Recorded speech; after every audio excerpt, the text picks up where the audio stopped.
This chapter is called Back to Bat Deng, April 1979. While staying at the displaced peoples camp, Meng, Choi, and Kim leave to go fishing every morning.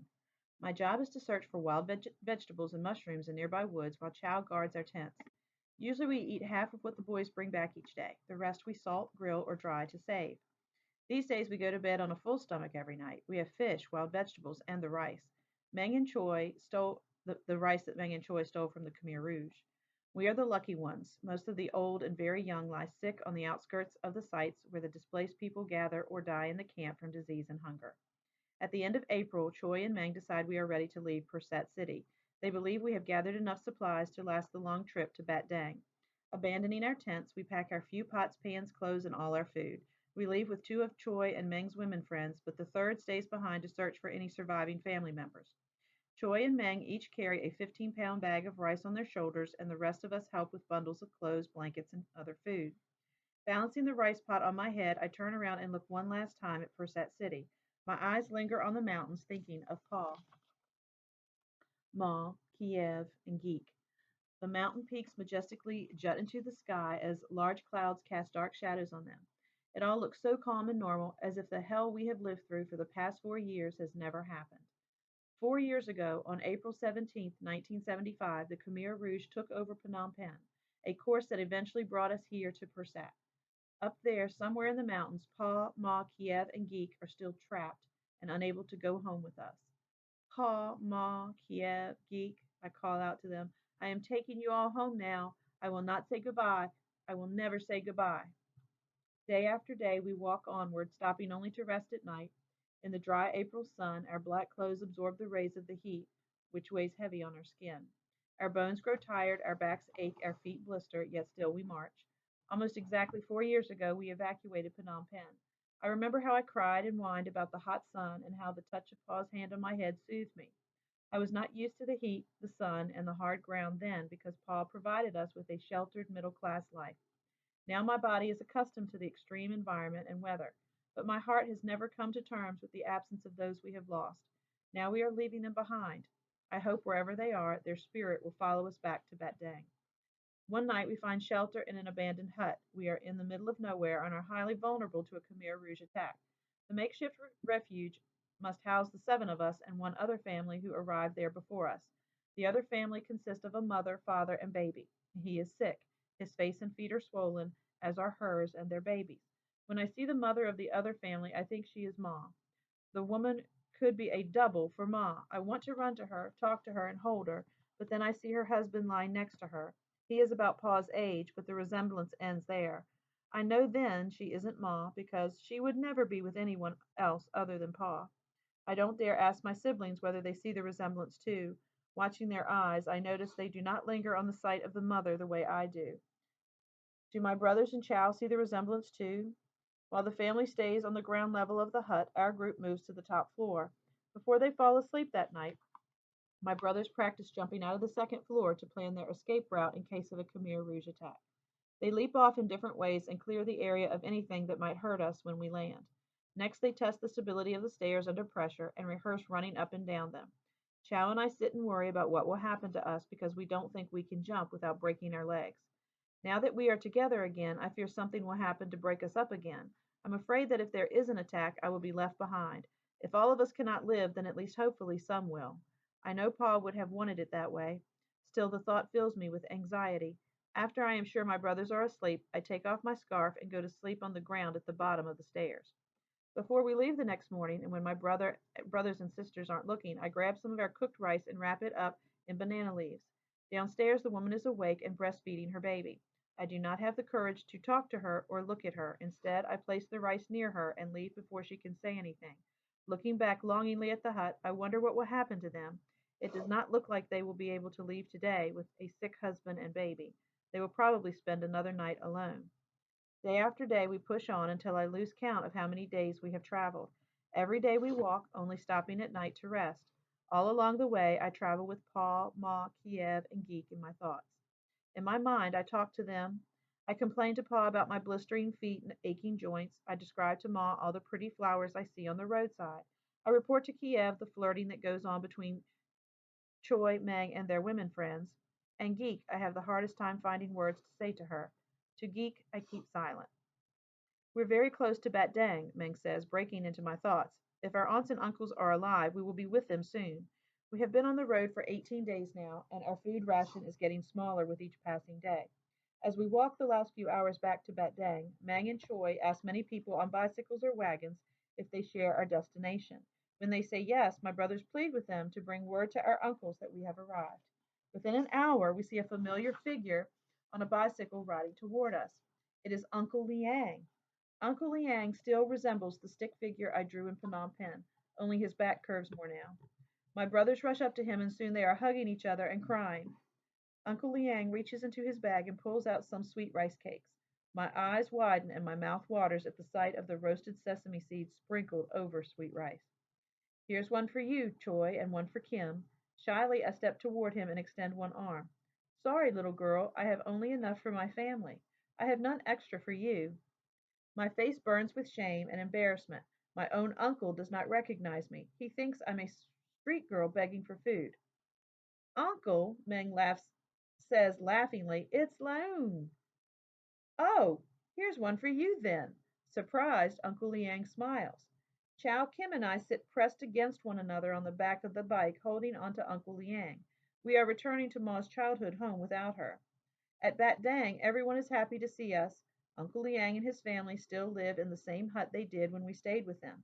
The first thing Uncle Liang's wife, Aunt Kiang, does is to take off our dirty black clothes and give us new ones. She puts me in a shirt and pants the color of a blue sky. The clothes shimmer as they touch my skin softly, making me feel nice and light, transformed. In the back of the hut, I watch Aunt Kiang throw our dirty clothes into an aluminum bowl and soak them with water. She then sprinkles a handful of white powdered detergent in the water and begins to scrub my clothes. I watch in fascination as the clear water becomes gray and then black as the detergent does its work. When Choi and Meng arrive on foot 2 hours later, they tell our story, and Aunt Kiang cries when she hears what has happened to us. They want the two of them to tell them over and over again about all that has happened. At Krang Troop, Uncle Liang's family is considered to be a base family because they have lived in the same village since the pre revolutionary days. As my family talks about the war, I pretend to have no memory of it. They do not ask me about my experiences. In our culture, it is enough that the oldest child relates the family's story. Children are not asked for opinions, feelings, or what they individually endure. I do not volunteer information about my indoctrination as a soldier, escape from being raped, or how I lost 3 days of my life when I found out about Ma. For a long time, I needed to hold on to the memories because they made me angry. My rage made me strong and resilient. Now, however, enclosing the memories in my heart and mind is unendurable. Often I walk away from their chatter, but sometimes I just sit quietly and listen. Through their conversations, I learn that Bat Dang, my uncle's village in the Kampong Speu province, was liberated by the Yuns weeks before Pursat province. Furthermore, the Khmer Rouge cadres were different in every province. In the eastern provinces, the Khmer Rouge cadres were more moderate and humane. The work hours were generally shorter, the food rations were larger, and the soldiers did not kill villagers indiscriminately. In Bat Dang, Uncle Liang and Uncle Hiang's families were allowed to live together. Though many new people who resettled in their village were taken away and never heard from again, my family's status as base people protected them from the killings. In the Pursat province where we lived, the cadres were among the most brutally insane. And your mother, Uncle Liang says, shaking his head. 2 more months, just 2 more months, and she would have made it. Hearing this, I get up quickly and leave them. I walk to the new town market that has sprung up since the Yuns came. There is no monetary system in place, so rice is used as currency. To go shopping, people bring a bag of rice with them and use it to barter for the items they want. I have no rice with which to buy anything, but still I weave my way around, remembering Phnom Penh. Unlike in Phnom Penh, this market is a gathering in a field. There are no tents selling 8-track tape players, imported vinyl pants, or hair coloring cream, nor are there elaborate stalls glistening with dangling gold or silver necklaces and bracelets. Here in Bat Deng's market, long homemade wooden tables display dried fish, slabs of pork, yellow naked chickens, green beans, white corn, red tomatoes, orange mangoes, ripe guava, papayas, and some pre cooked food. Those with the most currency can cross from the food section to the book section, where old Khmer, Chinese, French, or English dictionaries and novels can be bought with several kilograms of rice. The market here thrives because most people did not have to leave their homes and are therefore already settled. Our family is poor and survives by farming a small plot of land. With a heavy heart, I walk through the market, taking in the smell of all the delicious food. My feet stop at a stall that sells pork dumplings. Pork dumplings will always remind me of Ma. It was her favorite food. That's good stuff. 2 more months and she would have made it. My mind screams. Why couldn't she hold on for 2 more months? Did Ma do something stupid and get caught? Did she complain about her work? Did Geek cry for Pa too loudly and too often? They must have let their weakness show. What did they do? My eyes burn into the dumplings. Anger rises up in me because I resent and blame my mother for not holding on for 2 more months. 8 weeks, 60 days, 1,400 hours more, and she would have made it. A few weeks later, my uncle arranges a marriage for Meng. His bride's name is Yang, and she is in her early 20s. Yang was in school during the evacuation of Phnom Penh and was separated from her family. She does not know where they are or even if they are alive. Aunt Kiang says not only is Yang Chinese, but she is very clever and smart as well, and truly believes she is the right wife for Meng. Aunt Kiang tells Meng he is the head of our family now and needs a wife to help look after us while he works. A week after they meet, they are married. Hmm. So I thought that 7 months was a short amount of time, but 1 week is very, very short. There is no big celebration, only a small ceremony. It all happens in one day. Then it is over and life resumes as before. Each morning, Mang, Kim, and the male cousins work with Uncle Liang on the small farm in back of their hut. They grow potatoes, onions, leeks, beans, and tomatoes. But the land is dry, having been neglected during the Khmer Rouge rule, and produces hardly any fruit. Choi occasionally works as a laborer, helping people carry and load heavy bags of cloth, fruit, and rice from their wagon to the new market for a small fee. Yang and the female cousin stay at home and make crepes, sweet cakes, and cookies from corn and wheat, which we exchange for rice. Chow, the younger cousins, and I sell what they make in the market. We have no stall, no chairs, no cart, and no tables. Balancing our wicker baskets on our hips, we walk barefoot around the new market in our blue outfits, yelling out our goods of the day. We sell mostly to other vendors, collecting 12 ounces of rice for 5 sweet cakes or 10 cookies. When I see a well dressed woman entering the market, I rush to her. Smiling widely, I lift my basket to my chest, hoping to catch her eye. I stare at the red ruby earrings draped from her ears, and for a moment the wind is knocked out of me. Ma, my mind whispers, and I walk nearer to her. The woman raises her hand and waves me out of her way, ignoring me. She passes by. My eyelashes moisten, my smile fades. For 3 months we live our lives this way in Bat Dang. Then one day a lady comes into town looking for Yang. She is Chinese and in her 30s. She says she has come from Vietnam to search for Yang. When Yang sees the woman, her face wrinkles up and bursts into tears. It is one of my sisters. They rush into each other's arms and hug for a long time. They stand there crying and saying very little to each other. Mother and father are alive and well in Vietnam, she tells Yang, as is your oldest sister. Our brother is missing and believed to be dead. During the evacuation, we went over into Vietnam and have been living there ever since. We thought you were dead. The next day, Yang and Meng leave for Vietnam. The economy in Cambodia is bad, and Meng thinks there will be work in Vietnam. With or without Yang, he says he will return in a few days. The days pass slowly as we wait for Meng's return. Our family continues to live as before, with the men working on the farm and the girls selling food in the market. At night, Chow and I sit outside the hut looking at the road until the sky darkens and our aunt orders us in to go to sleep. Each day that Meng is gone, my anxiety grows, and I wonder if he will ever come back. Sensing my fear, Kim tells me the route Meng took to Vietnam is very safe and does not cross any Khmer Rouge zones. Still, I worry. But true to his word, he returns alone 4 days later. Sitting inside the hut with the family, Meng talks excitedly about Vietnam, Saigon, and Eng's family. Most of all, he talks about leaving Cambodia and going to America. Meng tells our uncles that many Cambodians are leaving the country for Thailand in search of new life and to escape the war.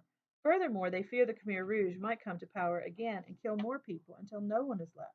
Many Cambodians are trekking on foot to the north, crossing dangerous minefields and Khmer Rouge control zones with little food and water to go to Thailand. Many people step on landmines and die on the way or are captured by the Khmer Rouge. He says the safer way to go to Thailand is via through Vietnam.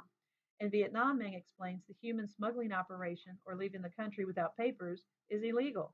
If we are caught being part of the operation as either an abettor or a refugee, the Vietnamese government could take our gold and throw us in jail for 5 years. It will be very costly, he informs us. We cannot all afford to go. It costs 10 ounces of gold to buy a seat on a small boat that will take us from Vietnam to the Thai refugee camp. He says Ang's family knows the person running the human export operation. With money from the rest of the family, and after selling Ma's remaining jewelry, we only have enough money for two to go. Uncle Liang puts his hand on Meng's shoulder. Your pa is gone, Meng, so you are now the head of our family. Your life is not your own anymore. You have a family to take care of, he says quietly. Uncle, I am doing this for the family. I will take Loung with me. She is still young enough to go to school, get an education, and make something of herself. Though the younger children studied French in Phnom Penh, Pa made Meng and Choi study English. As a result, Meng is already fluent in English. Once in America, Meng's plan is to work hard and send money to the family. He will save and build a home, and in 5 years send for the rest of the family. Uncle Liang still has his doubts, but it is decided that Meng and I will leave at the end of the week. At the rooster's cry, our family gathers outside the hut to say goodbye to us. While Meng says farewell to our relatives, I stand with Chow, holding onto her hand.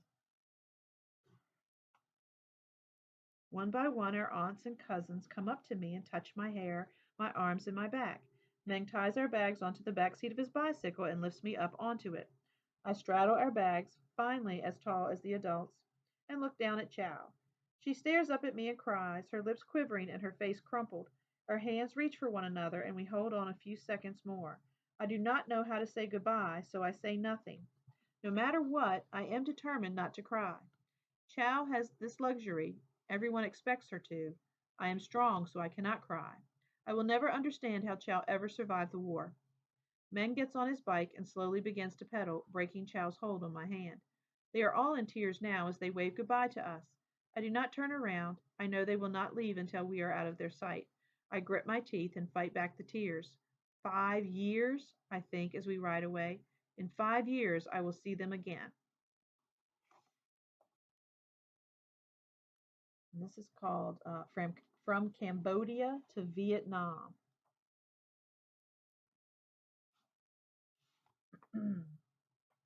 I returned to Phnom Penh on the back of Meng's bike, my heart beating wildly. This is October 1979. As I absorbed the sights and sounds of the city. Nothing looks the way I remember it. The buildings are charred from fires and their walls riddled with bullet holes. The streets are covered with litter and filled with cavernous potholes. There are many bicycles and cyclos, but few trucks. Gone are the tall, leafy, lustrous, flowered trees that line the wide boulevards. Instead, tall, brown palms and coconut trees provide little shade for the dry, crumbling city. Though the palm trees are heavy with fruit, I see no people climbing to get it. People say the Khmer Rouge buried corpses next to them, and now the palm milk is pink like thin blood, and the fruit tastes like human flesh. Makeshift tents, no longer confined to the poor areas, sprout all over the city. There are people living everywhere, in alleys and streets, in crumbling buildings and tents. Many are farmers and rural villagers. They move to the city to look for work because their land is littered with landmines. They come to Phnom Penh to escape the Khmer Rouge, who still control parts of the countryside. They arrive and take up residence in the deserted homes. The memory of our life here comes flooding back to me. Eldest brother, I call out to Meng. In the Chinese culture, young children never call their elder sibling by name as it is considered improper and disrespectful. Eldest brother, will you show me our old house? It's not what it used to be. It is broken down with bullet holes everywhere, but we will go there. He answers and continues pedaling. He tells me he went to see it when he came through the city with Yang and her sister on their way to Vietnam. He says someone is living in our apartment now. There are no documents kept on people's property from before the takeover in 1975, so whoever arrived first and set up residence in houses or apartments can claim them as theirs. He says it is no longer our home. Still, I want to see the place where I remember feeling joy and happiness. I want to ask him about more about our former home, but Meng is quiet now, lost in his own thoughts. The stench of the city and its trash seeps into my nose, making me want to pinch it, but I do not. Instead, I hold on tight to Meng as he steers the bicycle abruptly left and right to avoid the holes in the road. We arrive at the water port late in the afternoon, but the sun is still hot and beats down on us. Meng holds the bike for me to jump off and tells me stay where I am as he disappears into a crowd of people with his bike. Vendors yell out their products to people passing by. In the sun, the fish scales on the seafood vendors' arms and face sparkle and shimmer, reflecting the sunlight. On the rows of tables, big and small fish alike flap their tails on blocks of ice underneath them. It is October, the end of the rainy season and start of the dry season. Meng says that when it's hot, the water in the ocean goes down, so the fish move farther out to sea and are harder to catch. Therefore, the fish displayed here are more expensive than usual. Meng returns a few minutes later with a Yun fisherman, and they quickly usher me onto a small boat. Once in the boat, he hands the fisherman the small gold nuggets he received selling his bike, and we take off. The boat looks no more than 15 feet in length and perhaps 5 feet wide. Its wooden body is worn and old as the small engine chugs slowly along the Mekong River. As far as my eyes can see, there is water covering much of the land. The bright sun transforms the otherwise green, lush scenery into a magical land of silvery lakes. In it, long black canoes slither like alligators, navigating themselves gracefully on the water. On the other side of the Mekong River, I see orange and gold pointed temple roofs and towers erected on muddy red topsoil. The fisherman sits beside a small pile of fish steering the boat. I sit in the middle with my hair whipping about my face in all directions, the wind cooling my skin. My eyes drift toward the port in all its cacophony. I am leaving Cambodia on a Yun boat with a Yun fisherman going to Vietnam. Meng forgot to show me our old home. Then suddenly a picture of Met Bong lunging at the fisherman's throat with her sickle flashes before my eyes. I quickly shake my head free of the image. I'm leaving all this behind. Many hours later, as we approach Vietnam, the fisherman in broken Khmer tells us to lie on the floor and keep our heads down. He unrolls a sheet of blue plastic and covers us with it, leaving a small opening for our heads to stick through, and then piles fish on top of the plastic sheet and motions again for us to keep low. Underneath the plastic sheet covered with fish, I enter Vietnam. I fight to breathe without choking on the stench of the fish. Once near the port of Chow Dock, the fisherman peels back the sheet and allows us to breathe in fresh air. Once we dock, Meng finds a bus station and buys our fares with the Vietnamese money he has saved from his last trip. We are on our way to Saigon. From the windows of the bus, Saigon is a prosperous and bustling city. The streets are crowded with men and women in straw cone shaped hats. The women are wearing red lipstick and colorful, snug fitting long dresses that split at the side over loose flowing pants. In the streets, they talk openly to one another and laugh without covering their mouths. They do not avert their eyes, nor do they glance from one side to another. Their shoulders are not slumped and their arms are held close to their sides. Taking long, casual strides, they walk without fear as we did in Cambodia before the Khmer Rouge. On every block there are stores displaying wristwatches with flowered bands, black radios blasting Vietnamese songs, televisions projecting hand puppets talking to happy young children, and red traditional dresses on headless mannequins. The streets are crowded with many more bicycles, motorcycles, and compact cars than in Phnom Penh. The food stalls and carts look bigger, cleaner, and are painted in brighter colors than what we had in Cambodia. As in Phnom Penh, people sit in alleys and side streets, slurping noodle soup, biting their crispy fried spring rolls and egg rolls wrapped in lettuce. I only wish that someday Phnom Penh will be as happy and rich as Saigon. We live in Saigon for 2 months with Iang's mother and father in their small one-bedroom apartment. Meng, Iang, and I sleep in the attic. Iang's sisters live in their own place in the city. With no job, Meng and I live off of the generosity of Iang's family. Iang and her parents speak fluent Vietnamese because they lived in a Vietnamese community in Phnom Penh. They are now able to meet people, go shopping, and not be so isolated. Yang's family is very nice to us. Unlike Meng and me, they are raucous and laugh loudly when they eat, and especially when they drink alcohol. Meng and I do not speak Vietnamese, so spend our days watching people and trying to learn the language. A week after we get there, Yang tells me we are going to the salon to get our hair permed.